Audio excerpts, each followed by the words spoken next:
किसी भी मुसलमान या सिख से पूछिए कि भाई कौन है।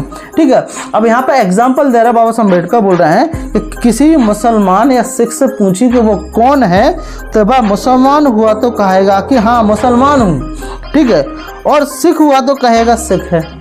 ठीक है, यद्यपि उसकी कोई जाति जरूर होगी लेकिन वह अपनी जाति का उल्लेख नहीं करेगा। हेलो एवरीवन, जय भीम साथियों, जोहार और स्वागत है आप सभी का समता पाठशाला के इस चैनल में। और आज का वीडियो का टॉपिक है हिंदुओं में जाति प्रथा। ये हमारा टॉपिक, जैसा कि आपको पता है कि मैं एनिहिलेशन ऑफ कास्ट की बुक को डिस्क्राइब करने का प्रयास कर रहा हूँ। तो हमारा चैप्टर नंबर 19 है और ये हमारा हिंदुओं में जाति प्रथा नाम का एक टॉपिक है। तो इसके आगे के पार्ट में करने वाला हूँ, तो प्लीज़ इस वीडियो को ज़्यादा से ज़्यादा देखें और स्टार्ट करते हैं। इसको शेयर जरूर करें, गलतियाँ हों तो ज़रूर से ज़रूर कमेंट बॉक्स में बताएं। स्टार्ट करते हैं। तो यहाँ पर डॉक्टर बाबा साहब अम्बेडकर लिखते हैं कि अभी तक मैंने उसकी चर्चा की है जो आपके समूह में जात पात टोळक मंडल के बाहर है और आपके आदर्श जाति का विनाश या फिर जाति का उच्छेद के प्रति उनका विरोध भाव एकदम स्पष्ट है। ऐसे भी लोग हैं जो ना तो आपके साथ हैं और ना आपके बाहर हैं। तो यहाँ पर बाबा साहब अम्बेडकर बोल रहे हैं कि अभी तक जो उन्होंने चर्चा की है वो तो या तो समूह के बाहर हैं या फिर उनका विरोध का भाव एकदम अलग है। अब जो चर्चा करने वाले हैं, कुछ ऐसे भी लोग हैं जो या ना तो वे बाहर हैं और ना ही वे साथ हैं। तो उनके दृष्टिकोण पर विचार किया जाए या नहीं, इसे लेकर मेरे मन में हिचकिचाहट थी। यहाँ पर डॉक्टर बाबा साहब अम्बेडकर बोल रहे हैं। आगे लिखते हैं, लेकिन थोड़ा और विचार करने पर मैंने पाया कि मुझे ऐसा करना ही चाहिए, जिसके दो कारण हैं। तो पहले तो बाबा साहब अम्बेडकर को हिचकिचाहट थी कि इनके बारे में चर्चा करनी चाहिए, ठीक है, मतलब हिंदुओं के बारे में, ठीक है। लेकिन अब उनकी इसके दो कारण हैं। पहला कारण क्या है, यहाँ पर बाबा साहब अम्बेडकर डिस्क्राइब कर रहे हैं। पहला कारण, प्रथम है जाति की समस्या के प्रति उनका नज़रिया सिर्फ तटस्थ का नहीं है बल्कि हथियारबंद तटस्थ का है। ठीक है, यहाँ पर बाबा साहब अम्बेडकर बोल रहे हैं। दूसरा कारण जो बता रहे हैं, दूसरे वे शायद एक बड़ी आबादी का प्रतिनिधित्व करते हैं, एक बड़ी आबादी है उनका प्रतिनिधित्व करते हैं। इनमें एक वर्ग ऐसा है जिसे हिंदुओं की व्यवस्था की मौजूदगी असाधारण या फिर कुत्सित प्रतीत नहीं होती है। ठीक है, दूसरा कारण ये बाबा साहब अम्बेडकर बोल रहे हैं, कुछ हिंदू मुसलमानों, सिखों और ईसाइयों का उदाहरण देते हैं। कुछ लोग हिंदू, मुसलमान और सिखों का उदाहरण देते हैं और इस तथ्य से उन्हें तसल्ली मिलती है कि उनमें भी जातियां मौजूद हैं। तो कुछ लोग जो हिंदू लोग हैं जो जातियों में विश्वास करते हैं, इस बात का भी तथ्य देते हैं कि भाई जो हिंदू मुस्लिम हैं या सिख हैं या फिर मुस्लिम हैं, उनमें भी जातियां मौजूद हैं और इस बात से वो तसल्ली कर लेते हैं। अब यहाँ पर बाबा साहब अम्बेडकर लिख रहे हैं आगे कि इस प्रश्न पर विचार करते हुए आपको शुरू में ही आपके दिमाग में रखना होगा कि दुनिया में कहीं भी मानव समाज एक संपूर्ण इकाई नहीं है। तो जो लोग जाति का मतलब समर्थन करते हैं, तो बोलते हैं कि भाई सिखों में भी है, मुस्लिमों में भी है, तो उनमें भी जाते हैं, तो खुश हो जाते हैं कि भाई इनमें भी है, मतलब हम लोग भी इसका फॉलो करेंगे। अब यहाँ पर बाबा साहब अम्बेडकर लिख रहे हैं कि इस प्रश्न को करते हुए दिमाग में ये रखना होगा कि जो मतलब दुनिया में कहीं भी मानव की संपूर्ण इकाई नहीं, उनकी विस्तृत मतलब डिफरेंट है, अभी हमेशा बहुलता रही है। आप यहाँ पर क्या लिखते हैं कि उनमें हमेशा बहुलता होती है। ठीक है, मतलब कर्म के क्षेत्र में एक सरा व्यक्ति है तो दूसरा सरा समाज है, एक सरा व्यक्ति है तो दूसरा सरा क्या है, दूसरे हैं, तो एक तरफ समाज है। उनके बीच छोटे या बड़े दायरे की तमाम संबंध व्यवस्थाएं बनती हैं, मतलब छोटे या दायरे में तमाम क्या बनती हैं, व्यवस्थाएं बनती हैं। परिवार, मित्रता, सहकारी संस्थाएं, व्यावसायिक संगठन, राजनीतिक दल तथा चोरी और डकैतों के भी गिरोह हैं। मतलब हर व्यक्ति के डिफरेंट गिरोह हैं। ये लघु समूह सामान्यतः आपसी में मतलब आपसी मजबूती से गुथे रहते हैं और जाति की तरह अन्य होते हैं। इनकी एक संकीर्ण और सघन संहिता भी होती है जिसका चरित्र अक्सर समाज विरोधी होता है। ये प्रत्येक समाज पर लागू होता है, भाई चाहे यूरोप में हो या चाहे एशिया में हो। तो यहाँ पर बाबा साहब अम्बेडकर सीधा स्पष्ट बात कर रहे हैं। अतः कोई भी समाज आदर्श समाज है या नहीं, उसका निर्णय करने के लिए प्रश्न बेकार है कि इनमें समूह है या नहीं, क्योंकि समूहों का अस्तित्व सभी समाजों में है, मतलब एक सभी जातियों के समूह डिफरेंट है। तो अगर हम एक भी कास्ट की बात करें, उनमें भी डिफरेंट समूह होते हैं। तो प्रत्येक व्यक्ति में क्या समूह है। अब आगे क्या लगते हैं, थर्ड में लगते हैं कि कोई भी आदर्श समाज है या नहीं, इसका निर्णय करने के लिए जो सवाल पूछे जाने चाहिए वे सवाल ये हैं कि अगर आप कोई भी आदर्श समाज है उसको अगर आप समाज मानोगे तो उसमें कुछ ऐसे सवाल हैं जो पूछे जाना चाहिए कि हाँ वो आदर्श समाज हो सकते हैं। तो पहला सवाल क्या है, लिख रहे हैं कि वे हित में कितने ज़्यादा और विविध हैं, जिसका साझा इन समूहों द्वारा सचेतन के रूप में किया जाता है कि वो हित में है या नहीं है, मतलब कितना साझा करते हैं। दूसरा, अन्य समूह के साथ उसकी अंतर प्रतिक्रिया कितनी पूर्ण और स्वतंत्र है। तो यहाँ पर बहुत ध्यान देने वाली बात है कि यहाँ बोल रहा है कि जो अंतर क्रिया है, मतलब इनर जो कि अंतर के नाम हम बोल सकते हैं कि इनर एक्शन है, उसकी वो कितनी पूर्ण है, कितनी स्वतंत्र है, इस बात पर निर्भर करता है कि वो समाज है या नहीं है। समूहों को पृथक करने वाली शक्तियाँ ज़्यादा संख्या में है या उन्हें जोड़ने वाले ज़्यादा संख्या, जो समूह को पृथक करती हैं, डिफरेंट मतलब अलग करती हैं, ठीक है, वो शक्तियाँ ज़्यादा हैं कम, इस बात पर निर्भर करता है। ठीक है, समूह के भीतर के जीवन में कितना सामाजिक महत्व दिया जाता है, इससे समाज है कि नहीं, आदर्श समाज है कि नहीं, इससे पता चलता है। ठीक है, और प्रश्न कर रहे हैं, यह शुद्ध रूप से रिवाज और सुविधा का मामला है और या इसका संबंध धर्म से है। इन प्रश्नों की रोशनी से ही विचार करना उचित होगा। बाबा साहब अम्बेडकर बोल रहे हैं कि इन प्रश्नों से विचार करना उचित होगा कि गैर हिंदुओं में पाई जाने वाली जाति क्या वही है जो हिंदुओं में पाई जाने वाली जाति है। मतलब जाति ऊपर से तो लगा रही हाँ जाति है, लेकिन जो बाबा साहब अम्बेडकर ने जो प्रश्न किए हैं, ठीक है, इन प्रश्नों से साबित होगा कि जो गैर हिंदुओं में पाई जाने वाली जाति अलग हैं या डिफरेंट हैं। अब यहाँ पर बाबा साहब अम्बेडकर लिखते हैं, आगे बहुत ध्यान से समझना होगा कि यदि हम इन कसौटियों को एक और मुसलमानों और सिखों में पाई जाने वाली जातियों और दूसरी ओर हिंदुओं में पाई जाने वाली जातियों पर लागू करें तो हम पाएंगे कि गैर हिंदुओं में पाई जाने वाली जाति बुनियादी रूप से भिन्न है। तो यहाँ पर बहुत महत्वपूर्ण प्रश्न बाबा साहब अम्बेडकर बोल रहे हैं कि यदि हम इन कसौटियों पर मुसलमानों, सिखों या ईसाइयों में पाने वाली जो जातियाँ हैं, ठीक है, सिख, मुसलमान और ईसाइयों में पाने वाली जो जातियाँ हैं, दूसरे हिंदुओं में पाई जाने वाली जातियों को, इनको अगर हम कंपैरिजन करें तो यहाँ पर बाबा साहब अम्बेडकर बोल रहे हैं कि बुनियादी तौर से ये भिन्न है, मतलब डिफरेंट हैं, अलग हैं यहाँ पर। और एक वे कड़ियाँ जो सचेत रूप से एक दूसरे को जोड़ सकती हैं, ऐसी कड़ियाँ जो एक दूसरे से सचेत रूप से जुड़ सकते हैं, उनका अब यहाँ पर बाबा साहब अम्बेडकर क्या लगता है, उनका हिंदुओं में अस्तित्व नहीं है। मतलब मुसलमानों में, सिखों में या ईसाइयों में वे कड़ियाँ जो हिंदुओं में नहीं है, जबकि गैर हिंदुओं में बहुत सी ऐसी चीज़ें हैं। बाबा साहब अम्बेडकर बोल रहे हैं गैर हिंदुओं में बहुत सी ऐसी चीज़ें हैं जो जोड़कर रखती हैं किसी भी समाज की शक्ति। उनमें अस्तित्वमान विभिन्न समूहों के बीच संपर्क के बिंदुओं, अंतरक्रिया और संभावनाओं पर निर्भर करती हैं। तो यहाँ पर बाबा साहब अम्बेडकर स्पष्ट बोल रहे हैं कि कि किसी भी समाज की जो शक्ति है, जो अस्तित्वमान विभिन्न समूह के बीच संपर्क या पर अंतरक्रिया की जो भावना है, उन पर क्या निर्भर करती हैं। ठीक है, इनमें कोलाइन ने जैविक तंतु कहा है। ठीक है, कोलाइन का सिद्धांत जैविक तंतु अगर पता हो तो जैविक तंतु कहा मतलब ऐसा जोड़ने वाला जो तंतु जो एक दूसरे को डिफरेंट है लेकिन जोड़ता है। तो कोलाइन ने क्या किया है, क्या जैविक तंतु कहा है, वे लचीले धागे, बाबा साहब अम्बेडकर बोल रहे हैं, वे लचीले धागे जो विघटित तत्वों को संयुक्त करते हैं। मतलब वे ऐसे लचीले धागे जो विघटित तत्व मतलब जो विघटित मतलब जो डिफरेंट हो, अलग अलग है, उनको क्या संयुक्त करते हैं, कंबाइन करते हैं, मतलब संयुक्त करते हैं और फिर वे एक बद्ध करते हैं, मतलब उनको एक साथ करते हैं, ऐसे तंतु। अब बाबा साहब अम्बेडकर क्या बोलेंगे, हिंदुओं में एकता वृद्ध करने वाला ऐसा कोई भी तत्व नहीं है।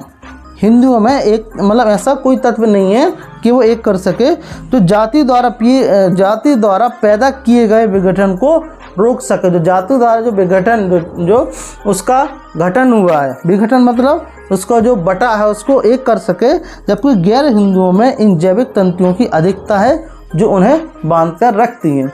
तो सीधी सी बात है कि जो हिंदुओं में क्या होता है, तो जो एक व्यक्ति होता है वो जाति में पैदा होता है, वो जाति में मर जाता है, उसी जाति की रक्षा करता है, उसी जातियों की रक्षा के लिए वो मर जाता है। मैंने एक पिछली वीडियो में एक बार बताया था। अब यहाँ पर बाबा साहब अम्बेडकर का एग्जाम्पल भी देंगे। तो पुनः इस बात को दिमाग में रखनी चाहिए कि गैर हिंदुओं में भी जातियाँ हैं, ठीक है।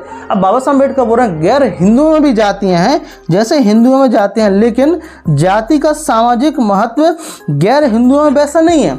जैसा हिंदुओं में सामाजिक महत्व है वैसा गैर हिंदुओं में नहीं है, ठीक है।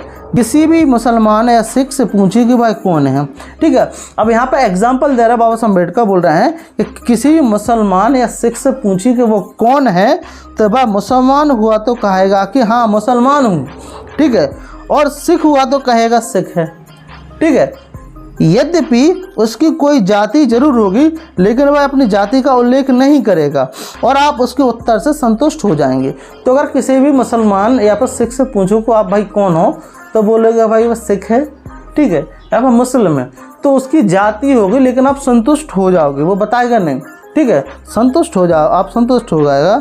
जब वह कहता है कि वह मुसलमान हो, तो आप यही नहीं जानने के इच्छुक होंगे कि वह शिया है या सुन्नी है, सिख है या सैयद है, खटीक है या पंजाबी है, ठीक है। तो अब आप बोलिए कि मुसलमान हो, तो आप इंटरेस्ट नहीं कि उसकी कौन सी जाति है, कि शिया है कि सिख है, सैयद है, खटीक है, या वह कहता है कि मैं सिख हूँ, तो आप इससे सहमत नहीं, आप यह नहीं पूछोगी कि वह जाट है या रोड़ा है या मजहबी है या फिर रविदासी है। अब इसमें आप इंटरेस्टेड नहीं रहोगे, क्योंकि आपको पता चल गया सिख है तो हाँ कंप्लीट।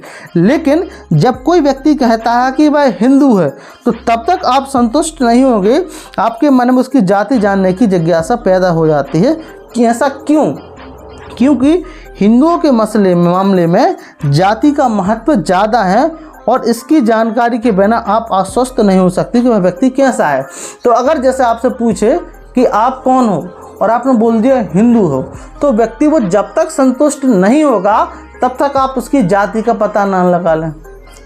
तो यहाँ पर बाबा साहब अम्बेडकर बोल रहे हैं, तो ये अंतर है हिंदुओं में और गैर हिंदुओं में जाति का। आगे बाबा साहब अम्बेडकर लिखते हैं क्या है, यदि आप इस पर विचार करें तो जाति के नियम तोड़ने पर उसके नतीजे क्या होते हैं, ठीक है। अब बाबा साहब अम्बेडकर यहाँ पर एक स्टेप आगे बढ़ते हैं कि इस बात पर अगर आप विचार करें कि जाति पर तोड़ने पर उसके क्या नतीजे होते हैं, तो यह स्पष्ट हो जाएगा कि जाति का गैर हिंदुओं में उतना महत्व नहीं है जितना हिंदुओं में है। सिखों और मुसलमानों में जातियों का अस्तित्व हो सकता है, तो इतना जाति का महत्व सिखों मुसलमानों में नहीं है जितना हिंदुओं में है, ठीक है। पर यदि कोई सिख या मुसलमान जातियों का उल्लंघन करता है, तो उसे सिख या मुसलमान धर्म से बाहर नहीं किया जाएगा। सिख या मुसलमान अगर कोई जाति से क्या करता है, उल्लंघन करता है, तो उसे धर्म से बाहर नहीं किया जाएगा।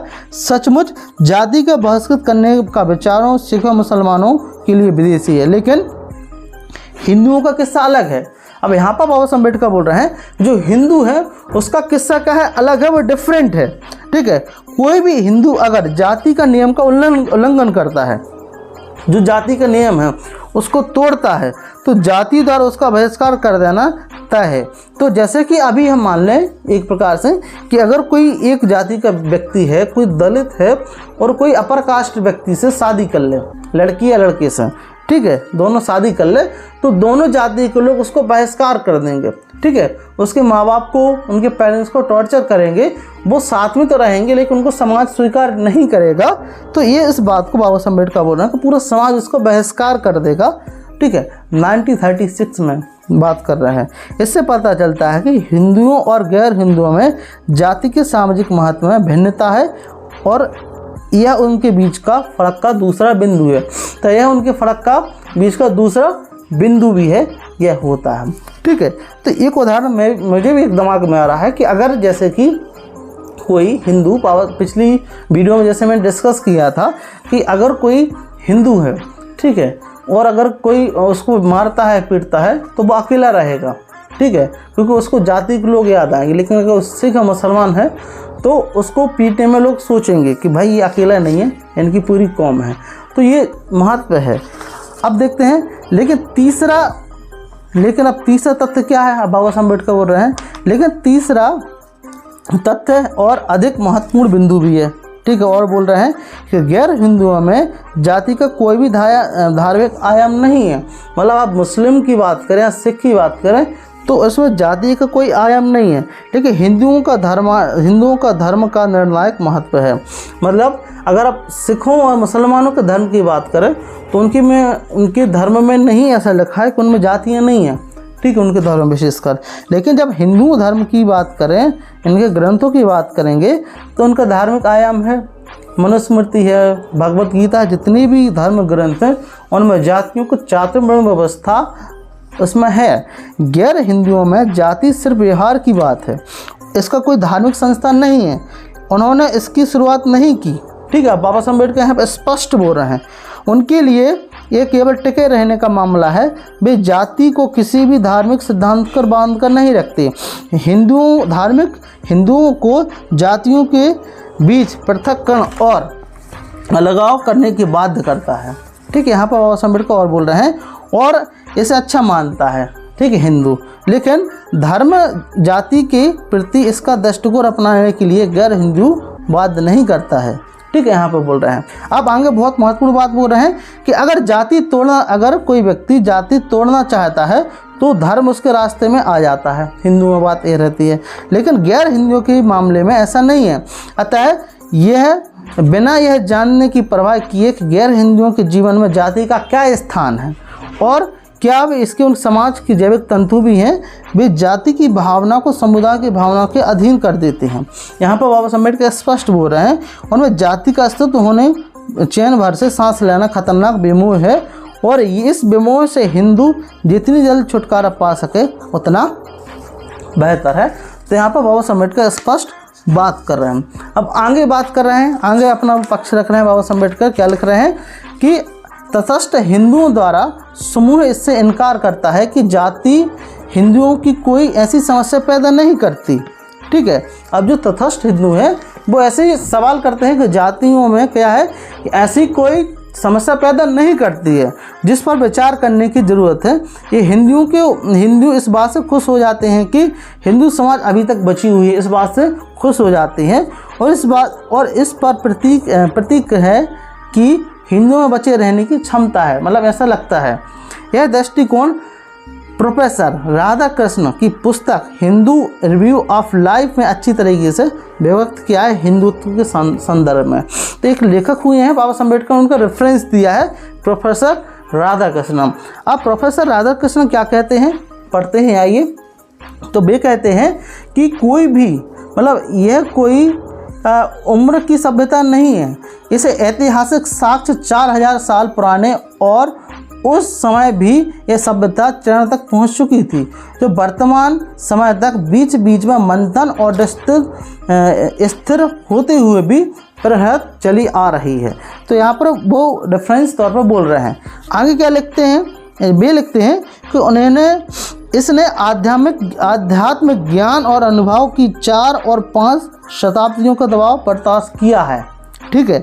यद्यपि सभ्यता के प्रभाव में विभिन्न जातियों और संस्कृतियों में भारत में आते रहे हैं, हिंदुत्व ने अपनी प्रमुखता पाई रखी है और राजनीतिक द्वारा समर्थित धर्मांतरण करने वाली शक्तियों के बहुत हिंदुओं को अपने दृष्टिकोण को स्वीकार करने के लिए बाध्य नहीं कर सकी। यहाँ पर स्पष्ट बोल रहे हैं। अब यहाँ पर बहुत महत्वपूर्ण बात है, यहाँ पर आपको समझने वाली बात है। क्या लिख रहे हैं कि हिंदू संस्कृति कुछ ऐसी जनशक्ति को में से संपन्न है जिसे लगता है कि अन्य ताकतवर धाराएं वंचित कर रखी हैं, ठीक है। हिंदुत्व की चीड़-फाड़ करना अब यहाँ पर बहुत ज़रूरी है। क्या लिख रहे हैं वो, हिंदुत्व की चीड़-फाड़ करना उतना ही ज़रूरी है, गैर ज़रूरी है, जितना पेड़ खोल कर देखना कि उसमें रस है या नहीं। यहाँ पर बाबा साहब अम्बेडकर को कोड कर रहे हैं, ठीक है। अब यहाँ पर क्या लिखना है बाबा साहब अम्बेडकर आगे कि प्रोफेसर राधाकृष्णन का नाम इतना बड़ा है कि वे जो कुछ कहते हैं उसे गहराई से आप जुड़ जाती है और लोगों के दिमाग में प्रभावित होने लगता है। ठीक है, आगे क्या लिख रहे हैं, फिर भी मेरे दिमाग में कुछ क्वेश्चन है। बाबा साहब अम्बेडकर बोल रहे हैं मेरे दिमाग में कुछ है जो उन्हें कहने मतलब जो उसे कहने से मुझे हिचकिचाना नहीं चाहिए। बाबा साहब अम्बेडकर बोल रहे हैं क्योंकि मुझे डर है कि उनका यह कथन एक खोटे सिक्के का आधार बन सकता है। ठीक है, और किसी समाज का बचे रहना की योग्यता का प्रमाण है। ठीक है, अब आगे बाबा साहब अम्बेडकर लिख रहे हैं, अपनी राय दे रहे हैं कि मुझे लगता है कि प्रश्न यह नहीं है कि कोई समुदाय बचा रहता है या मर जाता है, बल्कि प्रश्न यह है कि वह किस स्थिति में बचा हुआ है। ठीक है, बचे रहना कोई स्तर नहीं है, लेकिन इनमें भी इनसे भी समाज रूप में सम्मानपूर्ण नहीं है। व्यक्ति के लिए भी और समाज के लिए भी सिर्फ जीवित रहने और सम्मानपूर्वक तरीके से जीवित रहने की गहराई एक खाई है। तो बाबा साहब अम्बेडकर यहाँ पर स्पष्ट बोल रहे हैं कि जो सिर्फ जीवित रहना संभव मतलब महत्वपूर्ण नहीं है, यहाँ पर मर जाना महत्वपूर्ण ये है कि वह किस स्थिति में है। ठीक है, युद्ध में लड़ना और गौरवपूर्वक जीना एक तरीका है, पीछे लौट जाना, आत्मसमर्पण करना और कैदी की तरह रहना यह भी एक तरीका है। बाबा साहब अम्बेडकर बोल रहे हैं हिंदुओं के लिए इस तत्व को आश्वासन खोजना बेकार है कि वह उनके बीच में बचे हैं। अब यहाँ पर उनको कोड करके उनको मतलब अपनी राय दे रहे हैं, क्या बोल रहे हैं कि आश्वासन बेकार है कि वे बचे हैं। ठीक है, उसे इस पर विचार करना चाहिए कि उसका जीवन का स्तर क्या है। अगर वह इस पर विचार करें तो मुझे विश्वास है कि वह अपने निरे सिरे बचे रहना का गर्व करना छोड़ देगा, इस बात पर विचार करना कि किस स्थिति में है। हिंदुओं का जीवन लगातार पराजय का जीवन रहा है, यहाँ पर बाबा साहब अम्बेडकर बोल रहे हैं, और उसे चीज़ सतत जीवन युक्त लगती है। ठीक है, वह सतत जीवन दायनी नहीं है, बल्कि वास्तव में एक ऐसा जीवन है जो सतत विनाश युक्त है। यहाँ पर बाबा साहब अम्बेडकर स्पष्ट बोल रहे हैं, और यह बचे रहने का एक ऐसा तरीका है जिस पर कोई स्वस्थ दिमाग का व्यक्ति जो सत्य को स्वीकार करने से नहीं डरता और वह शर्मिंदा महसूस करेगा। ठीक है, तो स्थिति बहुत ज़्यादा ख़राब है, तो यहाँ पर बाबा साहब अम्बेडकर बोलते हैं। तो आई होप इस वीडियो के माध्यम से आपको समझ में आया होगा, और यदि आपको वीडियो समझ में आया हो तो प्लीज़ इसको शेयर करें। साथ ही साथ इस वीडियो को आप अपने ज़्यादातर दोस्तों तक पहुँचाएँ और लाइक करें और फॉलो ज़रूर करें। Thank you very much.